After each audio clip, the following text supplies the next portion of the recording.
नमस्कार। कलाम अकेडमी के digital platform पर आप सभी विद्यार्थियों का बहुत बहुत स्वागत, अभिनंदन, आदाब, आभार, इस्तकबाल, खैर मकदम है। मैं हूं विवेक। एक बेहद महत्वपूर्ण सत्र लेकर आप लोगों के बीच में हाजिर हूं और आज जिस विकास के आयाम पर हम चर्चा करेंगे वो है सामाजिक विकास। हमने एक वाक्य जरूर पढ़ा है, सुना है कि मनुष्य एक सामाजिक प्राणी है। मनुष्य एक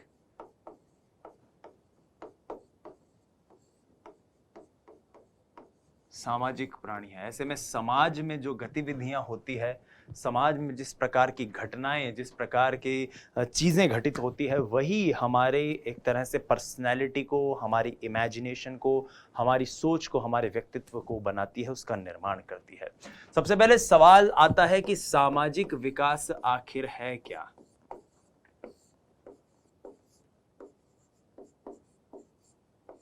सामाजिक विकास कहा किसे जाए? तो सामाजिक विकास एक प्रकार की प्रक्रिया है साथियों, जिसके द्वारा व्यक्ति सामाजिक वातावरण में हुए परिवर्तन के साथ अनुकूलन स्थापित करता है। तो सामाजिक विकास के अंतर्गत क्या क्या होगा? पहली चीज, सामाजिक परिवेश के अनुरूप अनुकूलन। दूसरी चीज, समाज में जो परिवर्तन हुए उसके आधार पर, समाज में कोई परिवर्तन हुए उसके आधार पर व्यक्ति अपनी रुचियों और इच्छाओं पर नियंत्रण करना शुरू करता है। तो समाज में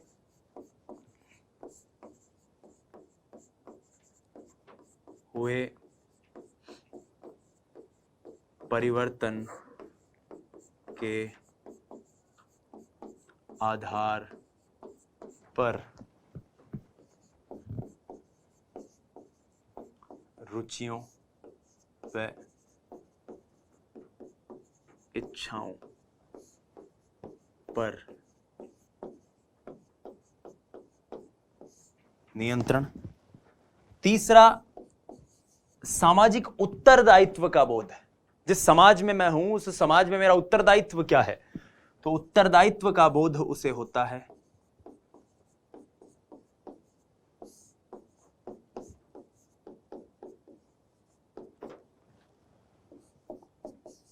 और अंत में सामाजिक, दूसरों के साथ जैसे संबंध व्यक्ति बनाता है,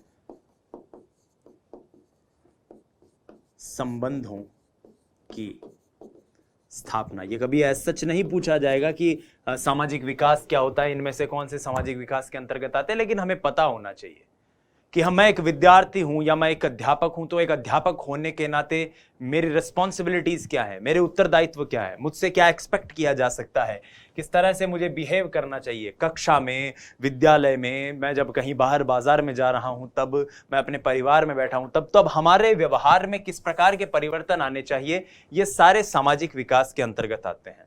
और ये जिस विधि के द्वारा, जिस तरीके के द्वारा होते हैं, उसे कहते हैं सामाजिकरण।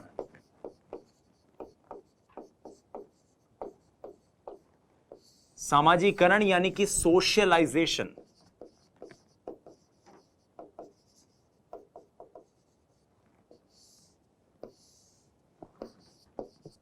वह विधि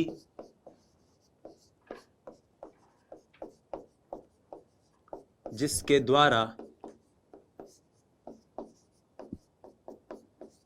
व्यक्ति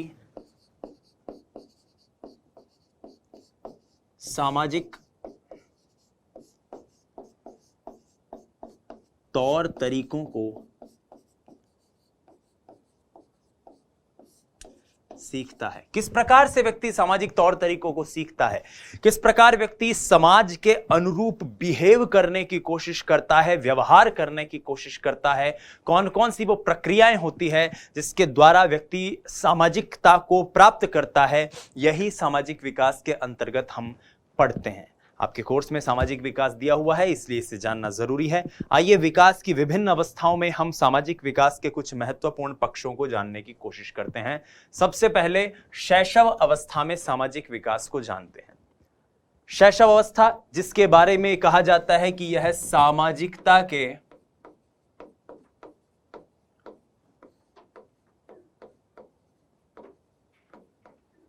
अभाव की अवस्था है। पढ़ते हैं ना हम, यही तो पढ़ते हैं कि शैशवावस्था जो है वो सामाजिकता के अभाव की अवस्था है। शैशवावस्था में सामाजिकता का अभाव देखने को मिलता है शुरुआत में, लेकिन धीरे धीरे जैसे वो घर वालों के संपर्क में आता है, अपने आस पड़ोसियों रिश्तेदारों के सबके संपर्क में आता है, वैसे वैसे व्यक्ति धीरे धीरे सामाजिक व्यवहार करना सीख लेता है। अव्वल तो जब हम शैशवावस्था के सामाजिक विकास के ऊपर अध्ययन करते हैं तो हम ये पढ़ते हैं कि भाई पहले महीने में बालक ये सामाजिक गतिविधियां दर्शाता है, दूसरे महीने में उसमें ये सामाजिक गतिविधियां दर्शाई जाती हैं, तीसरे महीने में ये। लेकिन जब हम हायर स्टडीज की बात करते हैं, हायर एजुकेशन की बात करते हैं, तो आप सभी जानते हैं कि शैशव काल से संबंधित नहीं है। हमारा उद्देश्य है बाल्यावस्था और किशोरावस्था को ज्यादा बेहतर समझना, क्योंकि जब आप अध्यापक बन जाएंगे तो आप उन्हीं विद्यार्थियों के साथ डील करेंगे, खासतौर पर किशोरावस्था के विद्यार्थियों के साथ डील करेंगे। तो आइए शैशवावस्था के सामाजिक विकास की बात करते हैं। शैशवावस्था में सामाजिक विकास किस प्रकार से दृष्टिगत होता है, तो सबसे पहले बात करते हैं पहले वर्ष की। पहले वर्ष में वो परिचितों को या रिश्तेदारों को पहचानने लग जाता है। परिचितों पहचानना, वह परिचितों को पहचानने लग जाता है। उनके मना करने पर, उनके मना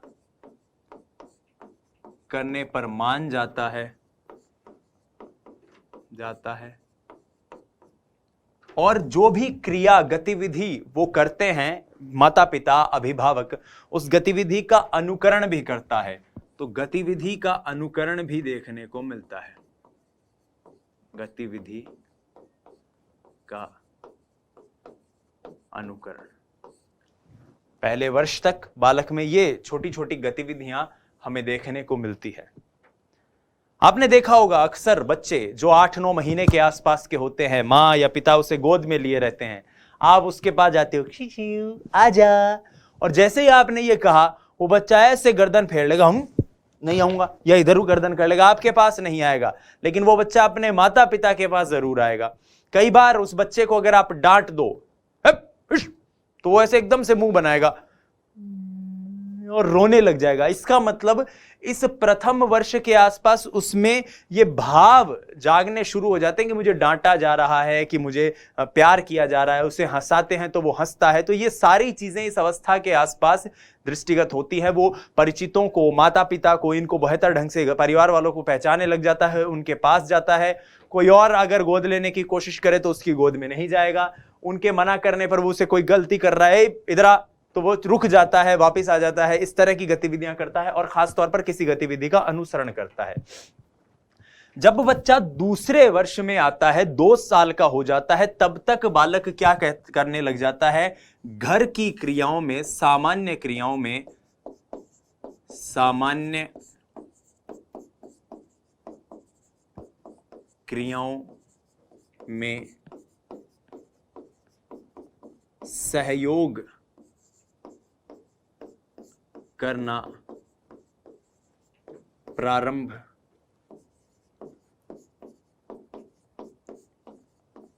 कर देता है।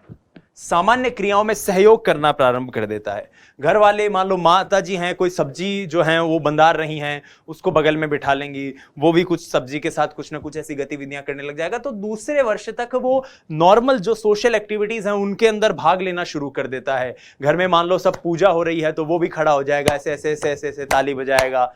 घर में अपने जैसे पूजा के बाद बोलते हैं ना, बोलो खाटू नरेश की जय, बोल श्याम दातार की जय, बोल शंकर भगवान की जय, तो वो भी जय जय जय ऐसे करेगा। इस तरह की गतिविधियां जो कि सामाजिक किस्म की गतिविधियां घर में हो रही हैं, उनमें वो सहयोग करना या उनमें भाग लेना शुरू कर देता है वो धीरे धीरे।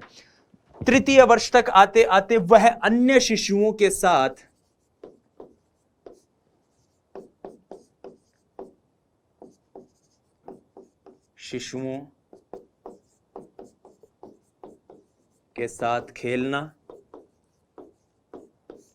खेलने के साथ कोई खिलौने का आदान प्रदान करना, इस प्रकार की चीजें,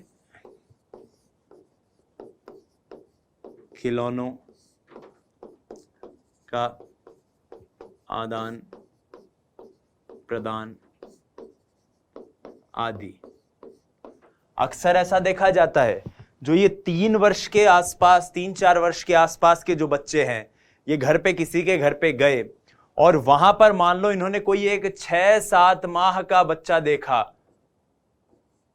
तो अक्सर इनको लगता है मैं बहुत बड़ा हूं, और ये उस बच्चे को देख के, देखो बाबू, उसको अपने ही तो कहते हैं देख बेटा देख बाबू दिखाते हैं तेरे को, तो उसको ऐसा लगता है कि हाँ यार ये सच में ही बाबू है, मैं तो बहुत बड़ा हूं, पता नहीं कितना बड़ा हूं, ये बाबू है।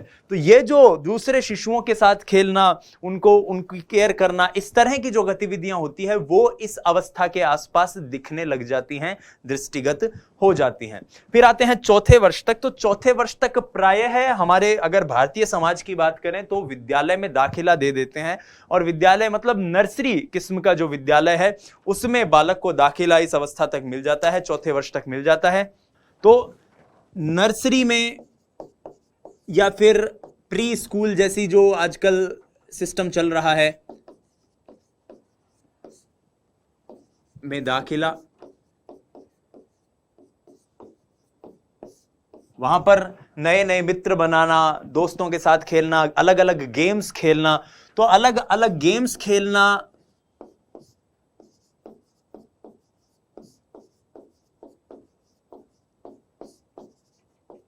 आदि, ये जो गतिविधियां हैं ये उसके साथ प्रारंभ हो जाती है। ऐसा कहते हैं कि 5-1 बरस के आसपास बालक में नैतिकता का संचार होता है। नैतिकता का मतलब क्या सही है क्या गलत है, ये सारी चीजें 5 बरस के आसपास उसमें दिखाई देती हैं, और इसीलिए वो एक तरह के समूह यानी कि ये जो दोस्त जिनके साथ वो खेल रहा था इनके साथ भी घनिष्ठता बढ़ती है। तो नैतिकता के साथ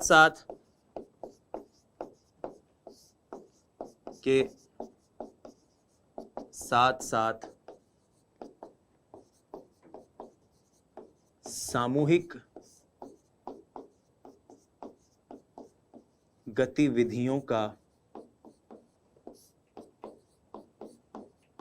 प्रारंभ। आप खाली इस वीडियो में एक बहुत तसल्ली से देखिए, इस वीडियो के डिटेल्ड जो नोट्स हैं वो पीडीएफ की फॉर्म में आपको उपलब्ध हो जाएंगे, उसको लेकर आपको परेशान होने की कहीं भी आवश्यकता, कहीं भी जरूरत नहीं है, ठीक है। और छठे वर्ष तक हम ऐसा मानते हैं कि बालक की एक तरह से औपचारिक शिक्षा शुरू हो जाती है। तो औपचारिक शिक्षा शुरू होने के कारण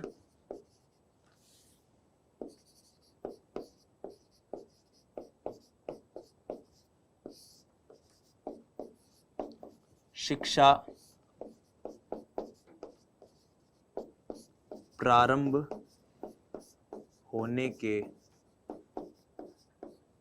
कारण, औपचारिक शिक्षा प्रारंभ होने के कारण उस बालक में सामाजिकता की एक नई जो नींव है वो पड़ती है उसके जीवन में।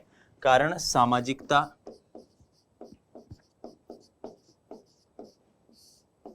की नई दुनिया में प्रवेश, क्योंकि अब वो विद्यालय, औपचारिक रूप से विद्यालय जा रहा है, विद्यालय की वो जो तमाम महत्वपूर्ण गतिविधियां हैं उन गतिविधियों में अब वो संलग्न होना शुरू हो रहा है, और ऐसे में सामाजिकता की एक नई दुनिया, एक नई सृष्टि, एक नए संसार के साथ उसका साक्षात्कार होता है। आइए बात करते हैं बाल्यावस्था में सामाजिक विकास की। आप जानते हैं कि बाल्यावस्था कैसी अवस्था है? समूह में रहने की अवस्था है। एक समूह में रहना वो शुरू करता है, और समूह में रहने के कारण उसमें सहयोग की भावना विकसित होती है, समूह में रहने की प्रवृत्ति, जिसके चलते उसमें सहयोग की भावना विकसित होती है। सहयोग की भावना का विकास, दूसरों का किस प्रकार से सहयोग करना चाहिए, इन सभी गुणों का उसमें विकास होता है। आप जानते हैं कि समूह के जो खेल होते हैं उन्हें बच्चा खेलेगा, खेल के नए नियम बनाएगा। निरुद्देश्य घूमने की प्रवृत्ति इस अवस्था में जन्म लेती है। तो निरुद्देश्य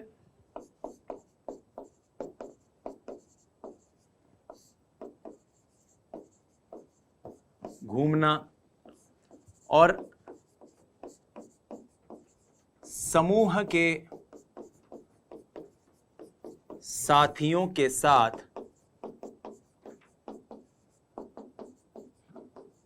संबंध स्थापित करना।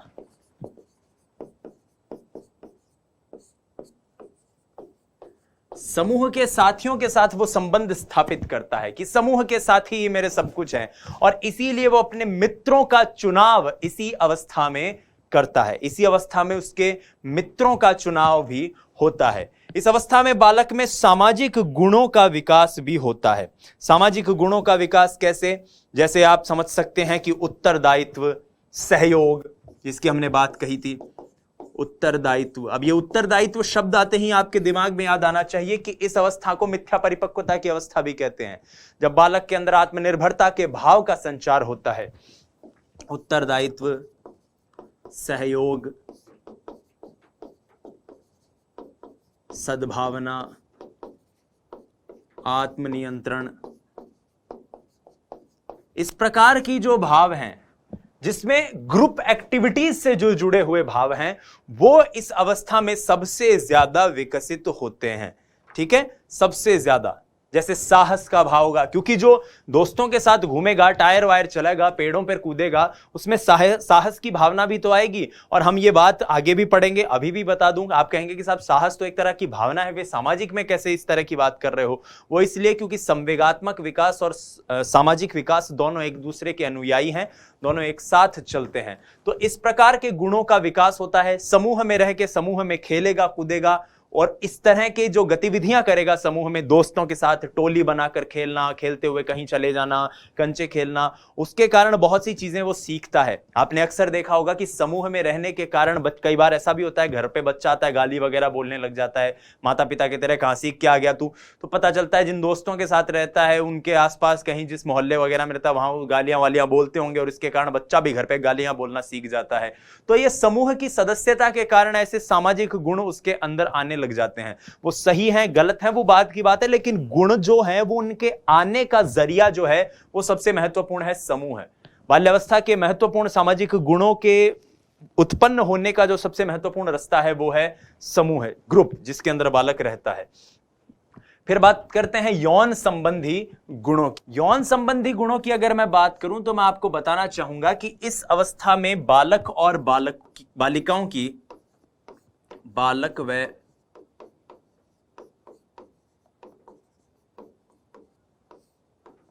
बालिकाओं की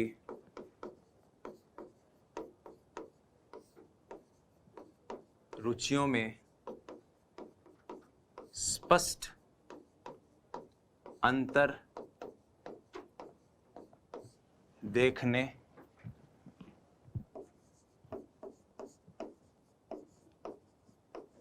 को मिलता है।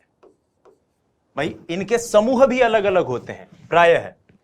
बालक जो हैं वो शारीरिक श्रम से जुड़े हुए जो खेल हैं उन्हें ज्यादा खेलना पसंद करते हैं, और बालिकाएं रचनात्मकता से भरी हुए जो खेल होते हैं, जैसे मेहंदी बनाना, चित्रकारी करना, राखी कंपटीशन कई बार स्कूलों में होता है तो लड़कियां बहुत आगे बढ़ चढ़कर हिस्सा लेती हैं राखी बनाने में, पेंटिंग बनाने के जो कंपटीशन होते हैं।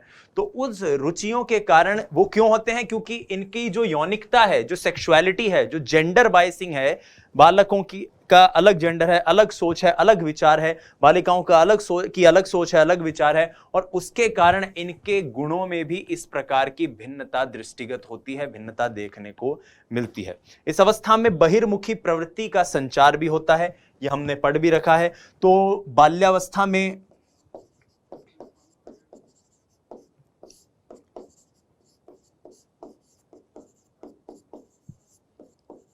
बहिर्मुखी प्रवृत्ति का संचार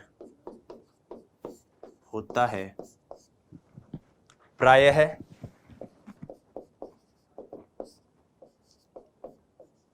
बालक बालिकाएं घर से बाहर रहना पसंद करते हैं, और आपने देखा भी होगा बच्चे इधर बैग फेंका और उधर खेलने के लिए भाग गए। इस तरह की जो चीजें होती हैं वो बहिर्मुखी प्रवृत्ति का संचार करती हैं, और इस बहिर्मुखी प्रवृत्ति के कारण जो एक्सट्रोवर्ट होगा वो औरों से मिलेगा तो उनके तौर तरीके सीखेगा, अपने तौर तरीके उसको बताएगा, और इस कारण व्यक्ति की जो सामाजिक सोच है, जो सामाजिक दृष्टिकोण है, जो सामाजिक पक्ष है उसका, वो विस्तृत होता है, उसका विस्तार होता है। ठीक है, आगे बढ़िए। सामाजिक स्वीकृति की चाह, इसकी बात करते हैं। सामाजिक स्वीकृति की चाह, इस अवस्था में बालक सामाजिक स्वीकृति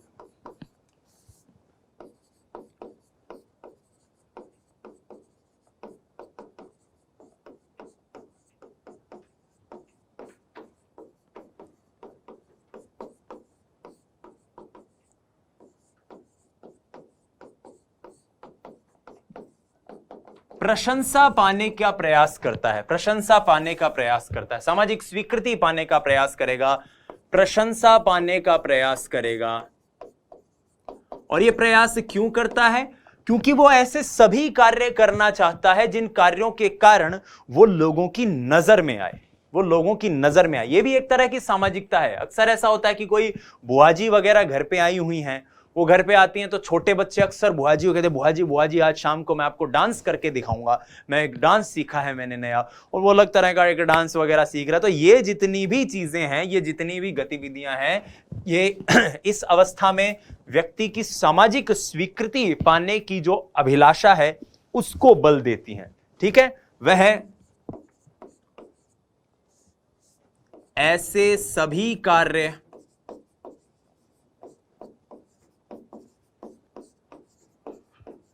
करना चाहता है जिससे दूसरों की नजर में आए। हमने एक चीज पढ़ी थी, आपको याद हो तो। अगले पॉइंट पर चलते हैं, वंचना का प्रभाव। वंचना का मतलब किसी चीज से बालक को वंचित कर दिया गया।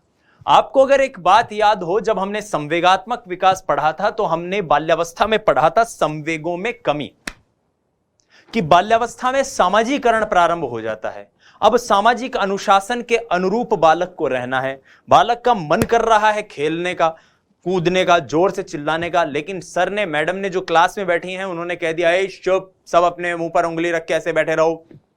तो बालक के अंदर ऐसे एक तीव्र उत्कंठा होती है कि मैं कुछ करूं, लेकिन कर नहीं सकता, उग्रता से अपने संवेगों का प्रदर्शन नहीं कर सकता। इसीलिए कहते हैं कि सामाजिकता के कारण संवेगों की उग्रता में कमी आ जाती है।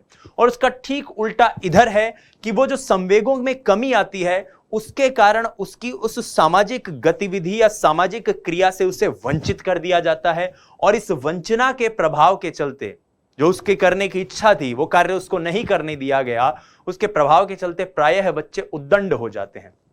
इसको ऐसे समझो कि मान लो स्कूल में चौथा पीरियड जो है, फोर्थ पीरियड जो है वो गेम्स का है, और मैथ्स वाले टीचर का थर्ड पीरियड है। मैथ्स वाले टीचर को किसी बात पर गुस्सा आ गया, उन्होंने कहा कि कोई फोर्थ पीरियड में गेम्स खेलने नहीं जाएगा। सब बच्चे तैयार होने कि सर गेम्स खेलने जाएंगे, कोई गेम्स नहीं खेलेगा, जरा मैडम लिखो आगे। अब ये बोलते ही होगा क्या, उस बच्चे के मन में, उन बच्चों के मन में एक तरह की फ्रस्ट्रेशन आएगा ना कि यार अब एक घंटे और पढ़ना पड़ेगा, मन मार के पढ़ेंगे। तो अक्सर कई बार इस कारण बच्चे ढीठ हो जाते हैं, उद्दंड हो जाते हैं, कहा नहीं मानने वाले हो जाते हैं। तो यहां पर एक अच्छा पॉइंट बनता है वंचना का प्रभाव। इसमें आगे लिखिए कि प्रायः बालक बालिकाएं गुरुओं, परिवार जनों से संरक्षण पाना चाहते हैं। इसके अभाव में वे अक्सर उद्दंड हो जाते हैं, इसके अभाव में वे अक्सर उद्दंड हो जाते हैं। तो वंचना का प्रभाव आपको क्लियर हुआ कि प्रायः बालक और बालिकाएं किसी भी चीज को प्राप्त करना चाहते हैं, कोई भी गतिविधि करना चाहते हैं, लेकिन अगर उनकी इच्छाओं का मर्दन कर दिया जाए, उनको अगर किसी कार्य को करने से रोक दिया जाए, तो उस वंचना के प्रभाव के चलते उनका स्वभाव जो है वो उद्दंडी हो जाता है। वो कई बार जिद्दी हो सकते हैं, कई बार कहते हैं ना ढीठ हो जाते हैं, बात नहीं मान रहे, चिकना गड़ा हो गए। ये सारी चीजें बाल्यावस्था के सामाजिक विकास में देखने को मिल सकती हैं। आइए अब बात करते हैं किशोरावस्था के सामाजिक विकास की। समूहों का निर्माण। समूहों का निर्माण किशोरावस्था में भी कुल जमात वैसा ही है जैसा हमने बाल्यावस्था में देखा था, लेकिन किशोरावस्था का जो समूह है वो बाल्यावस्था के समूह से अलग होता है, भिन्न होता है, पृथक होता है। तो यहां भी समूह बनते हैं, हो सकता है ये जो समूह हैं ये बाल्यावस्था वाले समूह ही कंटिन्यू हो रहे हों, लेकिन कहते हैं कि किशोरावस्था के समूह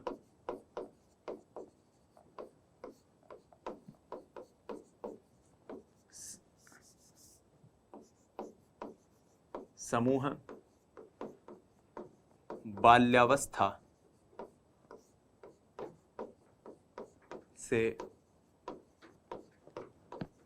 पृथक होते हैं। यहां पर जो समूह होते हैं वो प्रगाढ़ होते हैं, जो रिश्ते होते हैं वो प्रगाढ़ होते हैं। आपको याद हो तो किशोरावस्था की विशेषता में हमने जिक्र किया था कि समलैंगिक समूहों का भी निर्माण होता है, जहां बालक अपने शारीरिक, मानसिक, संवेगात्मक जो समस्या उनके साथ आ रही है उस समस्या को भी अपने मित्र के साथ डिस्कस करते हैं, उस समस्या पर भी उस मित्र के साथ बातचीत करते हैं। और ऐसी बातचीत अगर वो किसी के साथ कर रहे हैं तो जाहिर सी बात है उस समूह की जो स्थिति होगी उस बालक की नजर में, उस किशोर की नजर में वो बहुत ही प्रगाढ़ होगी, वो बहुत ऐसी होगी कि मेरा जो दोस्त है, मेरा जो ग्रुप है, उसके साथ अगर मैं कुछ डिस्कस करूंगा तो वो बात बाहर नहीं जाएगी, मैं उसे कुछ बताऊंगा तो ये किसी और से जाकर नहीं कहेगा। और यही किशोरावस्था के समूह की विशेषता है। प्रायः इन समूहों का उद्देश्य मनोरंजन करना भी हो सकता है, पढ़ना लिखना भी हो सकता है, पर्यटन करना भी हो सकता है, घूमना फिरना भी हो सकता है। और ये प्रवृत्ति यहां भी रहती है कि किशोरों के और किशोरियों के समूह अलग अलग होते हैं। हालांकि कई बार जब समलैंगिकता आ जाती है तब ऐसा भी देखा जाता है, खासतौर पर विकसित शहरों में, बड़े शहरों में ये चीजें ज्यादा देखने को मिलती है कि किशोर और किशोरियों का एक समूह भी हो सकता है। ठीक है। मैत्री भावना का विकास। मैत्री भावना का विकास जाहिर सी बात है कि इस अवस्था में ऑटो इरोटिसिज्म से होते हुए, विषम लैंगिक प्रेम से होते हुए समलैंगिकता की ओर बढ़ता है। तो किशोर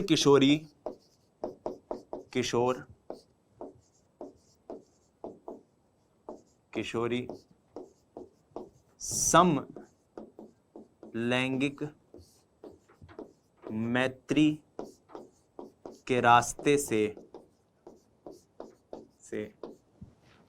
होते हुए एक दूसरे से घनिष्ठता बढ़ाते हैं। ठीक है।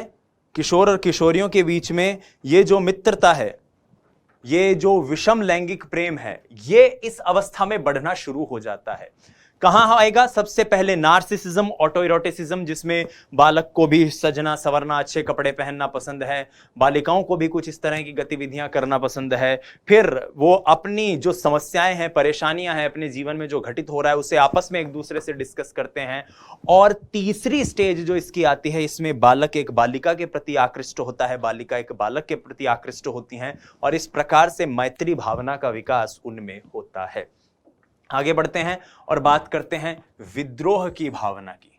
विद्रोह की भावना इस अवस्था में विकसित हो जाती है। देखो, हम जानते हैं कि इस अवस्था में तार्किकता का विकास होता है। ये कुल चीजें वही हैं जो हमने पढ़ रखी हैं किशोरावस्था की विशेषता में। तार्किकता का विकास हो गया, विकास खासतौर पर बालक में अमूर्त चिंतन आ गया है। अब जब उस किशोर में अमूर्त चिंतन आ गया है तो ऐसे में वो बिना सुने हुए या बिना कहे हुए या बिना समझे हुए या सिर्फ किसी ने कह दी, हमने सुन ली और हमने मान ली, ठीक है, ऐसी स्थिति तो उसके अंदर आएगी नहीं। वो बिना सोचे समझे किसी बात को नहीं मानेगा। और अक्सर माता पिता समाज का, दुनिया का, फलाने जी का बेटा ऐसे कर रहा है, उसकी बेटी को देख वो ऐसे पढ़ रही है, हम अपने टाइम में ऐसे करते थे, ये वो नैतिकता, लोग क्या कहेंगे, और इस तरह के बातें, दकियानूसी बातें माता पिता करते हैं और इसके कारण उसको आता है गुस्सा। तो अक्सर इस अवस्था में माता पिता के साथ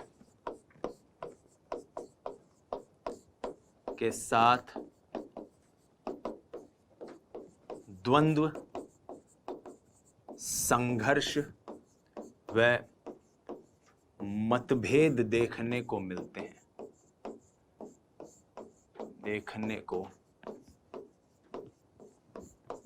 माता पिता के साथ द्वंद्व होगा, संघर्ष देखने को मिलता है, मतभेद माता पिता के साथ देखने को मिलते हैं, और वो स्पष्ट रूप से कौन सी अवस्था में देखने को मिलते हैं? किशोर अवस्था में। क्योंकि बिना कहे सुने बिना तो मानता नहीं है, माता पिता उसको कोई दकियानूसी नैतिकता की रूढ़ी बातें, अपने ऐसे नहीं होता, अपने गांव में ऐसे नहीं होता, आज तक घर में किसी ने नहीं किया, तू बाहर जाएगा पढ़ने के लिए, तू ये करेगा वो करेगा। तो इस चीज के कारण उसमें एक किस्म का गुस्सा, एक तरह का विद्रोह, एक तरह का स्ट्राइफ जन्म लेता है, और उसी की बात इस अवस्था में हो रही है। इस अवस्था में परिपक्वता की भावना का विकास भी होता है। आप कहेंगे साहब परिपक्वता की भावना? जी हां, शारीरिक रूप से बालक परिपक्व हो गया है, यौनांग परिपक्व हो गए हैं, और ऐसे में उसमें परिपक्वता के भाव का विकास भी होता है। परिपक्वता के भाव का विकास। परिपक्वता के भाव का विकास कैसे? एक एग्जाम्पल से समझा रहा हूं, ज्यादा इसमें परेशान होने की जरूरत नहीं है। अक्सर ऐसा देखा जाता है कि कोई किशोर भाई या बहन है, आपस में बहुत लड़ेंगे छोटे भाई से। आप किशोर हो, आपका छोटा भाई या छोटी बहन है, वो बाल्यावस्था में है, पूर्व बाल्यावस्था में, उत्तर बाल्यावस्था में, बहुत लड़ोगे, लेकिन उसको अगर किसी और ने कुछ कह दिया, यहां तक कि माता पिता ने भी कुछ कह दिया, तो आप ढाल बनकर खड़े हो जाओगे, क्योंकि आपको लगता है कि आप इससे बड़े हो। वो परिपक्वता आप में आ जाती है कि नहीं, मुझे समझना चाहिए, मुझे मान लेना चाहिए, ये मेरा छोटा भाई है, छोटी बहन है, ये जिद कर सकता है, मैं जिद नहीं कर सकता। तो ये वाली जो भावना है परिपक्वता की, ये इस अवस्था में विकसित हो जाती है।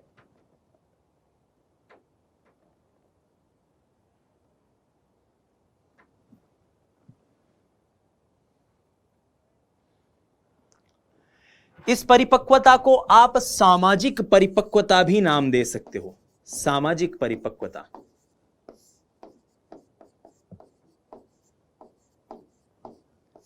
क्योंकि इस अवस्था में व्यक्ति में आदर्शवाद आ जाता है, तो वो एक गंभीर जीवन जीने की ओर बढ़ जाता है।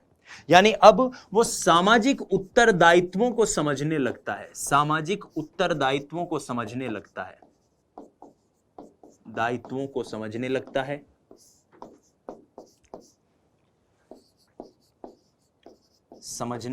है, और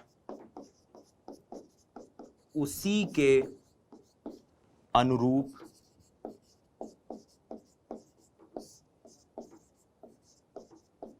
व्यवहार करता है। सामाजिक उत्तरदायित्वों को समझने लगता है और उसी के अनुरूप व्यवहार करता है। एक सामाजिक मेरा उत्तरदायित्व क्या है? मैं अगर एक बालक हूं, मैं एक विद्यार्थी हूं, तो मेरा एक सामाजिक उत्तरदायित्व क्या है? उसी के अनुरूप व्यवहार करता है। आपने देखा होगा स्कूलों में जो मॉनिटर वगैरह बनते हैं, तो बड़े विद्यार्थियों को स्कूल कैप्टन वगैरह कुछ ऐसा बनाया जाता है। वो इसीलिए बनाया जाता है कि वो उस हिसाब से ही व्यवहार करें, उसी हिसाब से ही अपने आचरण को रखें, जिस आचरण की इस अवस्था में, किशोर अवस्था में, सामाजिक रूप से उनसे अपेक्षा की जाती है। फिर बात करते हैं सामाजिक गुणों का विकास। ये सामाजिक गुण वही हैं जिनकी बात हमने बाल्यावस्था में की थी, लेकिन ये और परिष्कृत स्वरूप में इस अवस्था में देखने को मिलते हैं। जी हां, तो विशिष्ट जो सामाजिक गुण है, खासतौर पर सद्भावना है, सद्भावना, सहयोग, मैत्री, उदारता, नेतृत्व, आत्म नियंत्रण,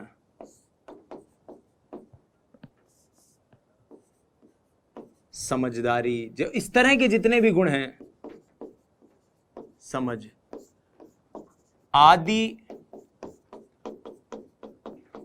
गुणों का विकास होता है। हालांकि इनको हमने बाल्यावस्था में भी देखा था, बाल्यावस्था में भी कुछ हद तक आ जाते हैं, लेकिन इस अवस्था में ये सामाजिक गुण पहले की अपेक्षा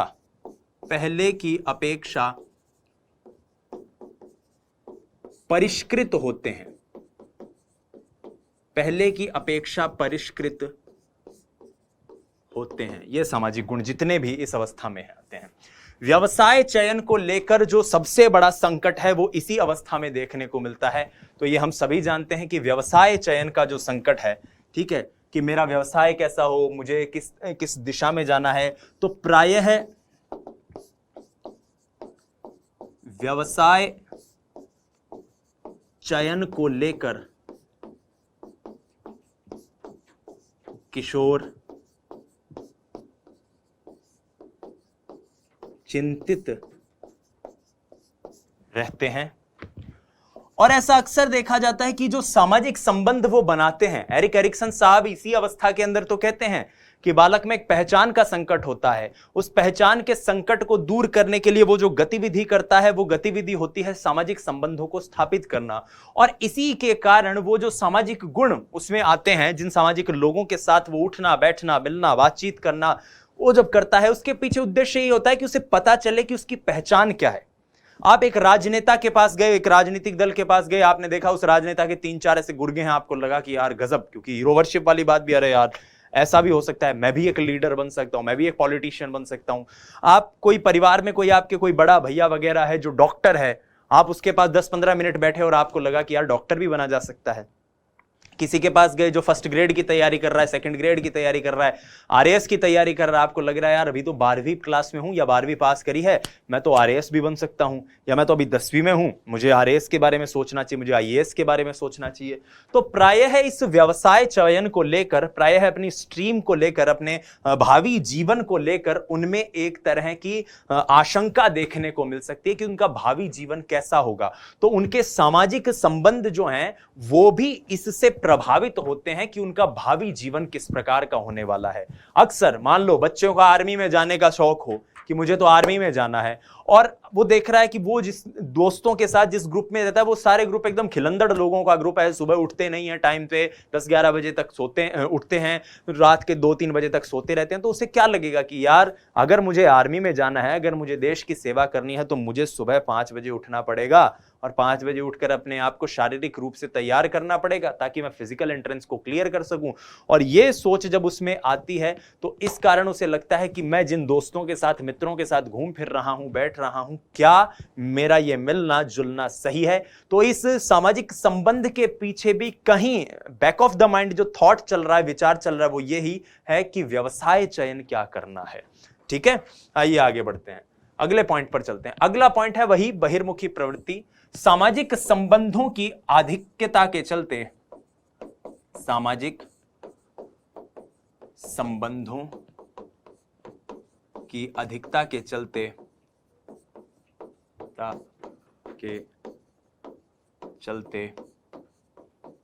बहिर्मुखी प्रवृत्ति को बल मिलता है। और बहिर्मुखी प्रवृत्ति को बल मिल रहा है तभी तो उसमें इसी के चलते उसमें तार्किकता आती है। किसी की बात को यूं ही किसी ने कह दिया और तुमने मान लिया, वो वाली चीज नहीं होती। बिना सोचे, बिना सोच विचार कर किसी बात को मानना। और सबसे महत्वपूर्ण, बहिर्मुखी प्रवृत्ति के पीछे सबसे महत्वपूर्ण कारण सामूहिकता, ग्रीगेरियसनेस का संचार होता है। अक्सर इस अवस्था में राजनीतिक दलों का प्रभाव भी देखने को मिलता है। अब यहां पर राजनीतिक दलों के प्रभाव के कारण ऐसा मत समझ लेना कि वो कोई बीजेपी का सदस्य बन जाएगा या कांग्रेस का सदस्य बन जाएगा या आम आदमी पार्टी का सदस्य बन जाएगा, कम्युनिस्ट पार्टी का सदस्य बन जाएगा। यहां पर यह है कि एक किस्म की विचारधारा, खासतौर पर राजनीतिक दलों की जो विचारधारा है, विचारधारा का प्रभाव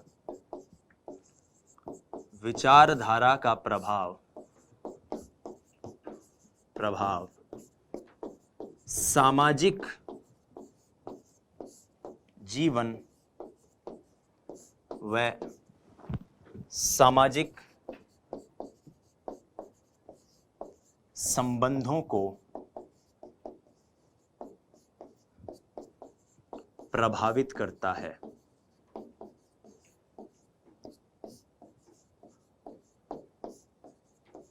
तो ये कुछ महत्वपूर्ण बिंदु हैं जो हमने इसके लिए देखे। आइए अब बात करते हैं कि वो कौन कौन से कारक हैं जो सामाजिक विकास को प्रभावित करते हैं किसी भी स्वरूप में। सबसे पहला कारक है वंशानुक्रम, हेरिडिटी। एक बड़ा महत्वपूर्ण कारक है आपके सामाजिक संबंध को किस तरह से किस दिशा में आपका सामाजिक संबंध जाएगा, इसको दृष्टिगत करने के लिए।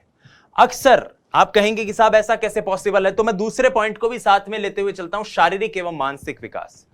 हमने क्या पढ़ा है विकास के सिद्धांतों में कि वंशक्रम एवं वातावरण, वंशक्रम एवं वातावरण विकास को प्रभावित करते हैं।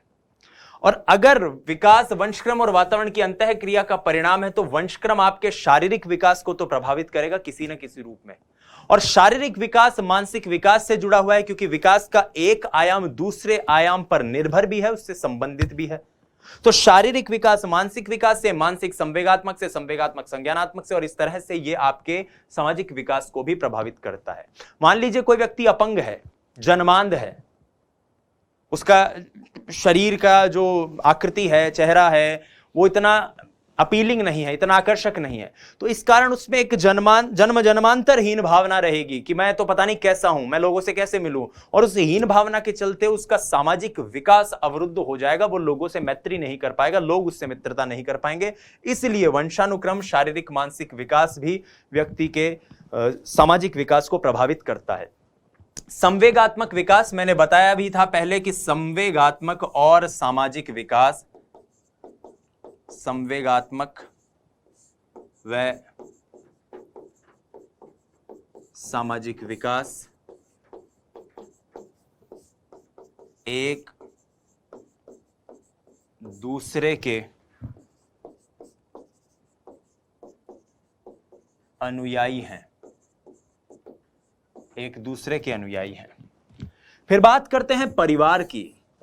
परिवार व्यक्ति के सामाजिकरण की पहली इकाई है, ये याद रखिएगा। सामाजिकरण का जो प्रारंभ होता है व्यक्ति के जीवन में, सामाजिकरण का प्रारंभ परिवार से होता है।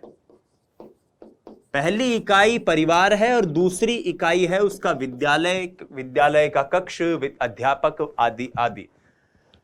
तो किस प्रकार से व्यक्ति समाज के तौर तरीकों को सीखता है। हम मान लीजिए कोई बड़ा बुजुर्ग हमारे घर पे आता है तो हम उसके पैर छूते हैं, अंकल जी प्रणाम, चाचू जी प्रणाम, दादू जी प्रणाम। ये जो हमने किया ये हमको किसी ने सिखाया होगा ना पहले। अमेरिका में तो कोई जाता है तो वो तो ऐसे प्रणाम चरण वरण नहीं छूता।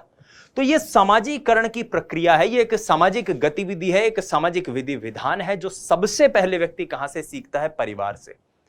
जैसे कोई हिंदू परिवार में जन्मेगा, हम अधिगम में भी इस बात को पढ़ते हैं, एक बार पुनः दोहरा देता हूं, हिंदू परिवार में सीखेगा, पढ़ेगा, जन्मेगा तो माता पिता उसको श्लोक सिखाएंगे, मंत्र सिखाएंगे, गायत्री मंत्र सिखा देंगे, ओम भूर्भुवः तत्सवितुर्वरेण्यम भर्गो देवस्य धीमहि धियो यो न प्रचोदयात्। मुस्लिम परिवार में जन्म लेगा तो उसके माता पिता उसको नमाज पढ़ना सिखाएंगे, सुभानकल्लाहुम्मा व बिहम्दिका व तबारक अस्मुका तआला जद्दुका व ला इलाहा गैरुका औज़ु बिल्लाहि मिनश शैतानिर रजीम बिस्मिल्लाहिर रहमानिर रहीम। कैसे? क्योंकि सामाजिकरण की प्रक्रिया, समाज के तौर तरीके, नियम कायदों को जानने समझने, उनका अनुकरण करने की, उनका पालन करने की जो प्रक्रिया है उसकी शुरुआत समाज से होती है। फिर आती आर्थिक स्थिति, परिवार की आर्थिक स्थिति, माता पिता की आर्थिक स्थिति, यह भी सामाजिकरण को प्रभावित करती है। भाई जिसके पास जितने पैसे होंगे, जितना संपन्न जीवन जिएगा, जाहिर सी बात है वो उतनी ही बेहतरीन सुविधाएं अपने संतति को दे पाएगा और दे पाएगा तो उसकी संतान जाहिर सी बात है इन चीजों को और बेहतर ढंग से समझ पाएगी, सुन पाएगी, देख पाएगी और उस हिसाब से समाज के तौर तरीकों को जान पाएगी। मान लो किसी व्यक्ति के पास इतने पैसे नहीं है कि वो हवाई यात्रा कर सके, तो हवाई यात्रा करने के दौरान जिन एटिकेट्स को मानना होता है, जिन तौर तरीकों का पालन करना होता है, सामाजिक कायदों का, किस प्रकार से आप बोर्डिंग पास लेते हैं, किस प्रकार से आप विंडो सीट पे बैठते हैं, मतलब वो जो जितनी भी चीजें हैं, मैं टेक्निकल गतिविधि की बात नहीं कर रहा हूं, मैं सामाजिक गतिविधि की बात कर रहा हूं। तो जब तक उस व्यक्ति की आर्थिक स्थिति ही नहीं होगी तब तक वो कैसे इस चीज को कर पाएगा। इस प्रकार की ऐसी कई हजारों चीजें हैं जिनको आप इस तरह से कह सकते हैं, जिसके पीछे सबसे बड़ा कारण है आर्थिक स्थिति। मान लीजिए आज के समाज में अंग्रेजी की महत्ता बहुत ज्यादा है और एक गांव है उसमें एक ही इंग्लिश मीडियम स्कूल है जहां पे अंग्रेजी पढ़ाई जाती है, लेकिन उसकी फीस बहुत ज्यादा है। तो वो जो माता पिता जो उस विद्यालय में उस बच्चे को नहीं पढ़ा पाए, क्या वो बच्चा उस स्टेज में, उस सामाजिक स्थिति तक पहुंच पाएगा? नहीं। हो सकता है बाद में किसी और कारण से पहुंच जाए, वो एक अलग बात है। मैं एक जनरल फॉर्मेट में बात कर रहा हूं। उसके बाद है समाज के मूल्य। हर समाज में कुछ कमियां होती हैं, कुछ अच्छाइयां होती हैं, कुछ भली चीजें होती हैं, कुछ बुरी चीजें होती हैं, और वो समाज के जितने भी आदर्श हैं, जितने भी मूल्य हैं, जितने भी गुण हैं, जितने भी अवगुण हैं, वही उस व्यक्ति की स्थिति को तय करते हैं। कि यार ऐसे, जैसे मान लीजिए आप मैं जातिवादी कमेंट नहीं कर रहा हूं, लेकिन एक बात बताता हूं। जैसे सरदार गुरु गोविंद सिंह जी के जो वंशज हैं, भगत सिंह के जो वंशज हैं, जब भी हम बोलते हैं कि देखो एक सरदार हैं, तो मन में क्या विचार आता है कि ये तो गुरु गोविंद सिंह जी के वंशज हैं, ये तो वो लोग हैं, ये तो उस समाज के लोग हैं जिन्होंने हंसते हंसते अपनी गर्दन कटवा दी देश की रक्षा के लिए, धर्म की रक्षा के लिए, मातृभूमि की रक्षा के लिए, इस धरती की, इस भारत की रक्षा के लिए। तो आप जब भी उनके बारे में सुनते हैं तो आपका गर्व से सीना फूल जाता है कि आपका कोई मित्र ऐसा हो तो आपको लगता है कि यार तू तो भगत सिंह का वंशज है, तू तो गुरु गोविंद सिंह जी का वंशज है। ये समाज के मूल्य हैं, वो आपके अंदर अगर आप आ जाते हैं तो आपको लगता है नहीं, मैं भी बिल्कुल वैसा ही हूं। कोई कहे कि यार हम राजस्थान के लोग हैं, हम उस जगह के लोग हैं जहां पर लोग हंसते हंसते अपनी जान को कुर्बान कर देते हैं, तो राजस्थान की जो संस्कृति है उसके कारण हमारे अंदर वो विचार, वो सामाजिक मूल्य आ गए कि हम, जैसे हमारे पूर्वज जिनमें पन्ना धाय प्रमुख हैं, जिनमें अमर सिंह राठौड़ प्रमुख हैं, जिनमें महाराणा प्रताप प्रमुख हैं, जिनमें पृथ्वीराज चौहान प्रमुख हैं, जिनमें महाराजा सूरजमल प्रमुख हैं, जिन्होंने अपनी आन बान शान के लिए अपनी जिंदगी को भी दांव पे लगाने से पहले एक मिनट भी नहीं सोचा, ऐसे लोगों के अगर हम वंशज अपने आप को कहते हैं तो हमारे अंदर एक गर्व की भावना आती है और हमें लगता है कि जब हमारे पूर्वजों ने ऐसा कार्य किया है तो हमें भी उन्हीं मूल्यों का अनुसरण करते हुए आगे बढ़ना चाहिए। ये सामाजिक के मूल्य हैं जो किसी भी समाज की दिशा को और दशा को और उस समाज में रह रहे लोगों के जीवन की शैली को तय करते हैं। विद्यालय, अध्यापक, कक्षा, कक्ष, जैसा कि मैंने कहा कि समाजीकरण का प्रारंभ परिवार से होता है और बाद में विद्यालय में जाकर फिर व्यक्ति समाजीकरण की एक नई दुनिया से साक्षात्कार करता है। तो कैसे विद्यालय में जाएगा, किस प्रकार के अध्यापक उसको मिलेंगे, कैसी कक्षा कक्ष है उसकी, ये भी उसके समाजीकरण को प्रभावित करते हैं। अब जैसे मान लीजिए कोई एक अध्यापक है, घोर जातिवादी अध्यापक है, उसे लगता है कि जो तथाकथित कोई दलित परिवार से कोई बच्चा, उसको साथ पढ़ने का हक नहीं है, तो क्या वो अध्यापक पूरी ईमानदारी से ज्ञान दे पाएगा? क्या वो एक बेहतर भविष्य का निर्माण कर पाएगा उन बच्चों के? नहीं। इसीलिए एक बेहतरीन विद्यालय, एक बेहतरीन अध्यापक और एक बेहतरीन कक्षा कक्ष हमेशा हमारी समाजीकरण की भूमिका में, हमारे समाजीकरण के निर्माण में अव्वल भूमिका निभाता है, हमारे समाजीकरण को प्रभावित करता है। आइए अब पुनः एक एक पॉइंट को देख लेते हैं। सबसे पहले बात करते हैं सामाजिकरण की या सामाजिक विकास की। तो समाज के नियम, कायदों, तौर तरीकों, मूल्यों का अनुसरण करना ही सामाजिक विकास है। जिस प्रक्रिया के द्वारा, जिस विधि के द्वारा यह होता है उसे सोशलाइजेशन या सामाजिकरण कहते हैं। शैशवावस्था में शुरुआत में परिचितों को पहचानने लगता है, मना करने पर मान जाता है, उनकी गतिविधियों का अनुसरण करता है। द्वितीय वर्ष तक आते आते सामान्य क्रियाओं में सहयोग करना शुरू कर देता है। 3 साल तक शिशु अन्य शिशुओं के साथ खेलता है, खिलौनों को बांटता है। चतुर्थ वर्ष तक प्री स्कूल में दाखिला खेलता है, ऐसे खेल खेलता है अलग अलग जिनके जरिए उसकी सामाजिकता को बल मिलता हो। 5वें वर्ष तक उसमें नैतिकता के कारण सामूहिक गतिविधियों का भी प्रारंभ उसके साथ हो जाता है। 6ठे वर्ष तक औपचारिक शिक्षा शुरू हो जाती है, तो एक सामाजिकता की नई दुनिया, नया द्वार उसके लिए खुलता है। बाल्यावस्था में वो समूह में रहना सीखता है, सबसे महत्वपूर्ण बात, और सामाजिक गुणों का उसमें विकास होता है। यौन संबंधी गुण उसके अंदर आते हैं, बालक बालिकाओं की रुचियों में अंतर आना शुरू हो जाता है। बहिर्मुखी प्रवृत्ति, बाल्यावस्था में बहिर्मुखी प्रवृत्ति का संचार होता है, बालिकाएं बालकों को घर से बाहर रहना पसंद होता है। सामाजिक स्वीकृति की चाह होती है, ऐसे कार्य करते हैं जिनसे लोगों के बीच में प्रशंसा मिले।